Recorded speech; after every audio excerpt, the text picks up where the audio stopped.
ਧੁੱਪ ਸੀਗੀ ਘੱਟ, ਗਰਮੀ ਥੋੜੀ ਸੀਗੀ, ਪਰ ਇਸ ਟਾਈਮ ਗਰਮੀ ਜਿਹੜੀ ਨਾ ਰੂਜ ਤੇ ਪੀਕ ਤੇ ਗਰਮੀ। ਇੱਥਾਂ ਤੇ ਇੱਕ ਕਾਲ ਆਈ ਮੈਨੂੰ ਪੀਟੀ ਚੈਨਲ ਦੇ ਨੰਬਰ ਤੋਂ ਵੀ ਦੂਜੇ ਦੇ ਕੰਮ ਦੇ ਵਿੱਚ ਨਾ ਲੱਤ ਅਡਾਣੀ ਆ, ਆਪਣਾ ਜਿਹੜਾ ਕੰਮ ਆ ਨਾ ਉਹ ਨਹੀਂ ਕਰਨਾ ਹੈਗਾ।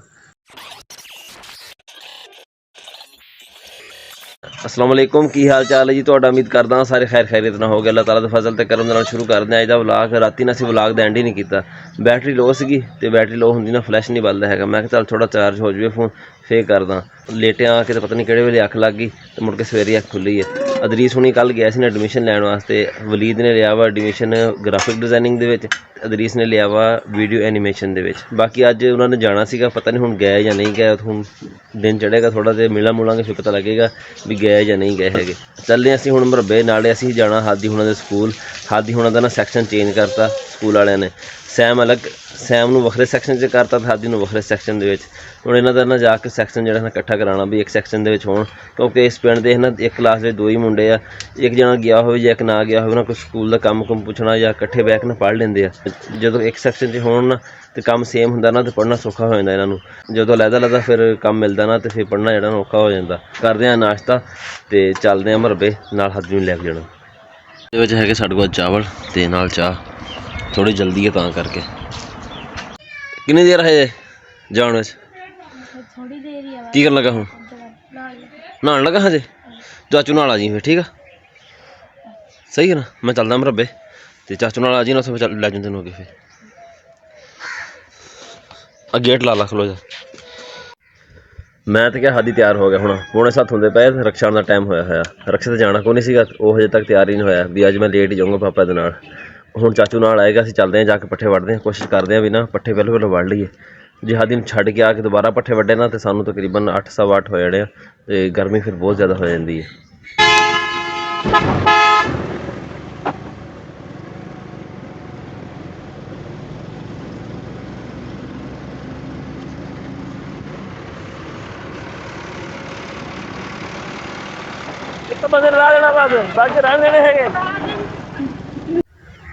खेत ते असीं पहुँच गए, पर साडे कोल ना टोटल सारे मिनट है 20 मिनट तक ना दरीस हुणी पहुँच जाएंगे तो सानू फिर अगे जाना पैना।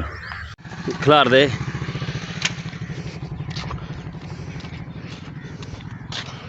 लाती रख दिए, पट्ठे वड्डे पै मेरे, उतर जा थल्ले, हुण तेन फड़ के लाना पैना।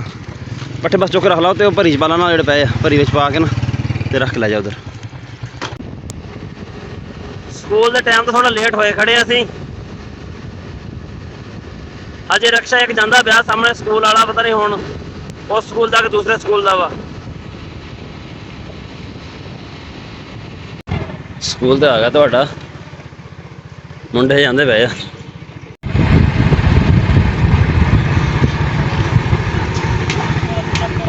जमान नूं दरम्यान च बिठाया, अज खैर होवे। जमान मोटरसाइकिल ते चले आओ, हुण कवर कीती। अच्छा अच्छा, तू गया नहीं आज? उधर कल कदों जाएगा तू? एक एक दिन करके टपा देने, मैनूं लगदा सारे ही टाइम टूम सारा लंघ जाना। दाखले वाला ये एमेजोन ते चला सी, ये एमेजोन जंगल च। अदरीस हुणी अज गए को नहीं है, कहंदा कल नूं जावांगा पैसों का कोई बंदोबस्त करके। मैं कहा चल ठीक है। हादी नूं मैं छड्डिया सी स्कूले, उन्होंने गलबात की स्कूल वाले, पर वो कहते भी ना लहदा पढ़ के इकट्ठे नहीं पढ़ सकते एक सैक्शन के। हुण देखो की बनता वा। हादी तो डोस करता सीगा, पापा मैं असीं इकट्ठे पढ़ना वा, मैं इकट्ठे नहीं पढ़ना है जिद्दां मैं उस्ताद कहंदे तुसीं उद्दां कर लिओ। बाकी हुण हादी आएगा फिर पता लगेगा की बनया, क्योंकि हादी ने काम भी जिहड़ा ना सैम वाले सैक्शन का याद किया सीगा भी असीं एक सैक्शन च बह के पढ़ांगे सुबह, पर वो हुण सैक्शन जिहड़ा लहदा हो गया, तां बहुता डोस करता सी भी टीचर मैनूं मारूगी, मैनूं काम याद नहीं हैगा। रेहड़ी साडी लोड होई खड़ी पट्ठियां दी, लैके जांदे आ घर। अदरीस अपना मोटरसाइकिल लैके चला गया।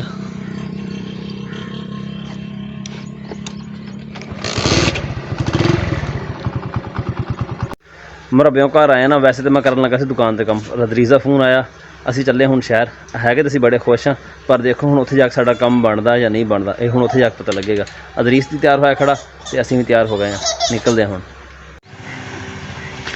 तू रिसीव करन आ गया सी मैनूं? हुण वो मेरी अनक तो रह गई घर ही। चंगी ऑनलाइन कुछ लगता चेंज ना कीतियां आप कंपनी के नाम बैंक असीं ऐसे, पर साडा इत्थे काम नहीं बनया। हुण चले असीं वापस घर। ਪਹਿਲੋਂ ਅਸੀਂ ਬੈਂਕ 'ਚ ਅਕਾਊਂਟ ਖੁਲਾਉਣ ਗਏ ਹਾਂ, ਉੱਥੇ ਦਸਤਾਵੇਜ਼ ਜਿਹੜੇ ਸੀ ਨਾ ਸਾਡੇ ਉਹ ਪੂਰੇ ਨਹੀਂ ਸੀਗੇ। ਮੁੜ ਕੇ ਆਇਆ ਕਿ ਇੱਥੇ ਨਾਦਰ ਵਾਲੇ ਦਫ਼ਤਰ ਤੋਂ ID ਕਾਰਡ ਚੁੱਕਣਾ ਸੀਗਾ, ਉਹ ਟੋਕਨ ਜਿਹੜਾ ਸੀ ਉਹ ਘਰ ਰਹਿ ਗਿਆ। ਸ਼ੁਕਰ ID ਕਾਰਡ ਦੇ ਦਿੱਤਾ ਇਹਨਾਂ ਨੇ। ਹੁਣ ਚੱਲੀ ਕਿਸੇ ਹੋਟਲ 'ਤੇ ਜਾਂ ਚੱਲੀਏ ਤਾਏ ਦੀ ਦੁਕਾਨ 'ਤੇ? ਚੱਲ ਲੈ ਲਾ ਚਾਹ ਜੀ। ਤੂੰ ਨਹੀਂ ਮੰਗਾਈ ਚਾਹ ਆਪਣੀ? ਹੈ ਕਿਉਂ? ਅੱਛਾ ਮਹਿਮਾਨਾਂ ਨੂੰ ਬੁਲਾਉਂਦੇ ਬਸ ਤੇ ਜੂਸ ਜਾਸ ਪੁੱਛ। ਅੱਛਾ ਚਾਹ ਘਰ ਵੀ ਨਹੀਂ ਪੀਂਦੇ ਹੈਗੇ? ਅੱਛਾ ਕੋਈ ਮੰਗ ਕੀਤੀ गलत हो जाता है यार, चाह पिए तो समझ तो बाहर सारा दिन उल्टियां। ਨਾ ਸ਼ਹਿਰ ਦਾ ਪਾਣੀ ਖਰਾਬ ਹੋਣਾ ਤੁਹਾਡੇ ਦਾ। ਪਾਣੀ ਠੀਕ ਹੈ ਸ਼ਹਿਰ? ਠੀਕ ਹੈ ਜੀ ਮੀਆਂ ਸਾਹਿਬ। ठीक हो गया। ਚੱਲ अल्लाह पाक तेरा चैनल कामयाब करे भैया। ਆਮੀਨ।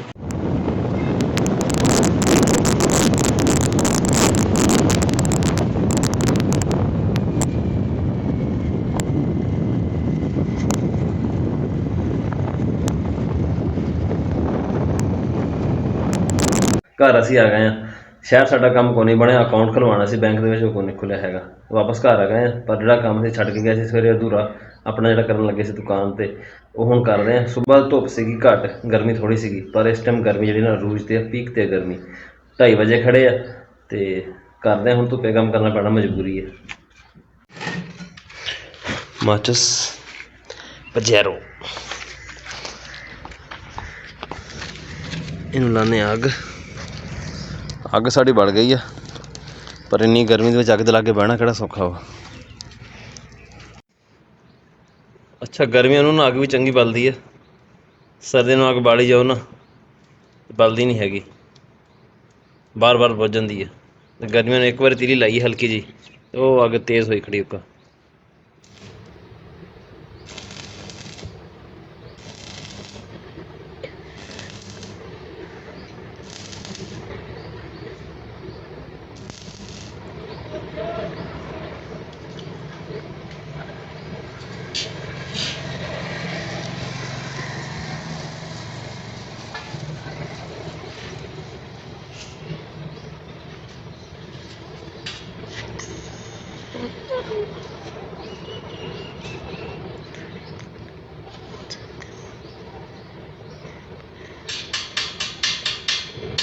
ਅੱਛਾ ਫੈਸਲਾ ਕੋਈ ਵੀ ਹੋਵੇ ਨਾ ਜਲਦੀ 'ਚ ਨਹੀਂ ਕਰਨਾ ਚਾਹੀਦਾ ਹੈਗਾ। ਹੁਣ ਕੱਲ੍ਹ ਅਸੀਂ ਗਏ ਨਾ ਅਦਰੀਸ ਅਤੇ ਵਲੀਦ ਦਾ ਐਡਮਿਸ਼ਨ ਕਰਾਉਣ ਵਾਸਤੇ। ਵਲੀਦ ਜਿਹੜਾ ਨਾ ਅਦਰੀਸ ਨਾਲੋਂ ਵੀ ਜ਼ਿਆਦਾ ਜੋਸ਼ ਦਿਖਾਉਂਦਾ ਪਿਆ ਸੀ ਵੀ ਮੈਂ ਐਡਮਿਸ਼ਨ ਲੈਣਾ ਅਤੇ ਮੈਂ ਕੰਮ ਸਿੱਖਣਾ ਲਾਜ਼ਮੀ ਕਰਨਾ, ਪਰ ਅੱਜ ਉਹਦਾ ਇਰਾਦਾ ਨਾ ਸ਼ਾਮੀ ਚੇਂਜ ਹੋਇਆ ਸੀਗਾ। ਕਹਿੰਦਾ ਯਾਰ ਮੈਂ ਨਹੀਂ ਕਰਨਾ ਹੈਗਾ। ਅਦਰੀਸ ਨੇ ਤਾਂ ਮੈਂ ਉਹਨੂੰ ਕਨਵਿੰਸ ਕਰਨ ਦੀ ਕੋਸ਼ਿਸ਼ ਬਥੇਰੀ ਕੀਤੀ ਵੀ ਰਾਜ਼ੀ ਹੋ ਜਾਏ, ਪਰ ਨਹੀਂ ਹੋਇਆ ਹੈਗਾ। ਹੁਣ ਸੁਬਾਹ ਨਾਲ ਵਲੀਦ ਦੱਬੂ ਨਾਲ ਗੱਲ ਕਰੂੰਗਾ ਮੈਂ ਵੀ ਇਹਨਾਂ ਨੂੰ ਕੰਮ ਸਿਖਾ। ਬਾਕੀ ਹੁਣ ਉਹ ਦੱਬੂ ਨਾਲ ਗੱਲ ਹੋਏਗੀ ਤਾਂ ਪਤਾ ਲੱਗੇਗਾ ਵੀ ਸਿਚੁਏਸ਼ਨ ਕੀ ਹੈ ਅਸਲ 'ਚ ਵਿੱਚੋਂ। ਅਤੇ ਦੂਜਾ ਜਿਹੜਾ ਸ਼ਾਮੀ ਵਾਕਿਆ ਪੇਸ਼ ਆਇਆ ਤੁਹਾਡੇ ਸਾਹਮਣੇ, ਮੈਂ ਨਾ ਬਾਹਰ ਇੱਥੇ ਕੰਮ ਕਰਦਾ ਰਿਹਾ, ਵੈਲਡਿੰਗ ਕਰਕੇ ਹਟਿਆ ਹੀ ਹਾਂ, ਹਜੇ ਅੰਦਰ ਬੈਠਾ ਅਤੇ ਇੱਕ ਕਾਲ ਆਈ ਮੈਨੂੰ PT ਚੈਨਲ ਦੇ ਨੰਬਰ ਤੋਂ, ਜੈਜ਼ ਵਾਲਿਆਂ ਦੀ। ਉਹ ਕਹਿੰਦੇ ਜੀ ਅਸੀਂ ਜੈਜ਼ ਦੇ ਅਤੇ ਡਾਕਟਰ ਹੈਲੋ ਡਾਕਟਰ ਦੇ ਇਸ਼ਤਰਾਕ ਤਾਂ ਵੀ ਗੱਲ ਕਰਦੇ ਪਏ ਹਾਂ, ਅਤੇ ਤੁਹਾਡਾ ਨਾ ਇਸ ਤਰ੍ਹਾਂ ਵੀ ਮਸ਼ਵਰਾ ਲੈਣਾ ਹੋਵੇ ਤਾਂ ਇੱਦਾਂ ਦਾ। ਮੈਂ ਕਿਹਾ ਯਾਰ ਤੁਸੀਂ ਜੈਜ਼ ਵਾਲੇ ਹੋ, ਤੁਹਾਡਾ ਕੰਮ ਹੈਗਾ ਸਰਵਿਸ ਪ੍ਰੋਵਾਈਡ ਕਰਨਾ ਆਪਣੀ। ਮੈਂ ਕਿਹਾ ਤੁਹਾਡੇ ਸਿਗਨਲ ਤਾਂ ਪੂਰੇ ਆਉਂਦੇ ਹੈ ਨਹੀਂ ਗੇ, ਤੁਸੀਂ ਡਾਕਟਰ ਵਾਲੇ ਪਾਸੇ ਬੜੇ ਹੋਏ ਹੋ, ਜਿਹੜਾ ਕੰਮ ਹੈਗਾ ਉਹ ਤਾਂ ਆਪਣਾ ਪੂਰਾ ਕਰ ਦਿਓ। ਅੱਗੇ ਉਹ ਬੰਦਾ ਕਹਿੰਦਾ ਹਮਾਰਾ यही काम है, हमें इसलिए हायर किया गया है। मैं कि इसलिए हायर किया गया है ना तो फिर आप कॉल बंद कर दें, आप चले जाएं। बस वो फिर ना शुक्रिया ਕਹਿ ਕੇ ਨਾ ਤੇ ਕਾਲ ਬੰਦ ਕਰ ਗਿਆ। ਵੀ ਸਾਡੇ ਇੱਥੇ ਆਦਤ ਬਣੀ ਹੋਈ ਹਰ ਬੰਦੇ ਦੀ, ਹਰ ਜਗ੍ਹਾ 'ਤੇ ਹਰ ਮਹਿਕਮੇ ਦੇ ਇਹੀ ਹਿਸਾਬ ਹੀ ਆ, ਹਰ ਅਦਾਰੇ ਦਾ ਵੀ ਦੂਜੇ ਦੇ ਕੰਮ ਦੇ ਵਿੱਚ ਨਾ ਲੱਤ ਅਡਾਉਣੀ ਆ, ਆਪਣਾ ਜਿਹੜਾ ਕੰਮ ਆ ਨਾ ਉਹ ਨਹੀਂ ਕਰਨਾ ਹੈਗਾ। ਹੁਣ ਕਿਸੇ ਜੱਜ ਵਗੈਰਾ ਨੂੰ ਦੇਖ ਲਓ, ਹਸਪਤਾਲ ਚੈੱਕ ਕਰਦਾ ਫਿਰਦਾ, ਕੋਈ ਸਕੂਲ ਚੈੱਕ ਕਰਦਾ ਫਿਰਦਾ, ਕੋਈ ਸਕੂਲਾਂ ਵਾਲੇ ਜਿਹੜੇ ਕਿਸੇ ਹੋਰ ਸ਼ਹਿਰ ਨੂੰ ਚੈੱਕ ਕਰਦੇ ਫਿਰਦੇ ਆ। ਹਰ ਬੰਦਾ ਜਿਹੜਾ ਦੂਜੇ ਦੇ ਕੰਮ 'ਚ ਲੱਤ ਅੜਾਈ ਪਿਆ, ਆਪਣਾ ਕੰਮ ਬਿਹਤਰ ਕਰਨ ਦੀ ਬਜਾਏ। ਹਾਲਾਂਕਿ ਹਰ ਬੰਦਾ ਆਪਣੀ ਫੀਲਡ ਨੂੰ ਠੀਕ ਕਰਨ ਦੀ ਕੋਸ਼ਿਸ਼ ਕਰੇ ਅਤੇ ਦੂਜੇ ਦੇ ਕੰਮ ਦੇ ਵਿੱਚ ਲੱਤ ਅੜਾਉਣ ਦੀ ਨਾ ਲੋੜ ਹੀ ਨਾ ਪਵੇ। ਬੈਂਕ ਅਕਾਊਂਟ ਜਿਹੜਾ ਬਣਵਾਉਣ ਗਿਆ ਸੀ, ਮੁੜ ਕੇ ਆ ਕੇ ਨਾ ਅਸੀਂ ਮਿਜ਼ਾਨ ਬੈਂਕ ਦੀ ਐਪ ਤੋਂ ਅਕਾਊਂਟ ਬਣਾਇਆ ਵਾ, ਅਤੇ ਇਨਸ਼ਾਅੱਲਾ ਨਾ 48 ਘੰਟੇ 'ਚ ਉਹਨਾਂ ਨੇ ਟਾਈਮ ਮੰਗਿਆ, 48 ਘੰਟੇ 'ਚ ਨਾ ਐਕਟਿਵ ਹੋ ਜਾਏਗਾ। ਬਾਕੀ ਹੋਏਗਾ ਤਾਂ ਫਿਰ ਦੱਸਾਂਗੇ ਵੀ ਹੋ ਗਿਆ ਜਾਂ ਨਹੀਂ ਹੋਇਆ, ਕੀ ਬਣਿਆ ਕੀ ਨਹੀਂ ਬਣਿਆ ਹੈਗਾ ਉਹਦਾ। ਸਾਡਾ ਅੱਜ ਦਾ ਵਲੌਗ ਇੰਨਾ ਹੀ ਸੀਗਾ, ਉਮੀਦ ਹੈ ਤੁਹਾਨੂੰ ਪਸੰਦ ਆਇਆ ਹੋਏਗਾ। ਕਮੈਂਟ ਕਰਕੇ ਜ਼ਰੂਰ ਦੱਸਿਓ, ਦੁਆਵਾਂ ਯਾਦ ਰੱਖਿਓ। ਅੱਲਾ ਹਾਫਿਜ਼।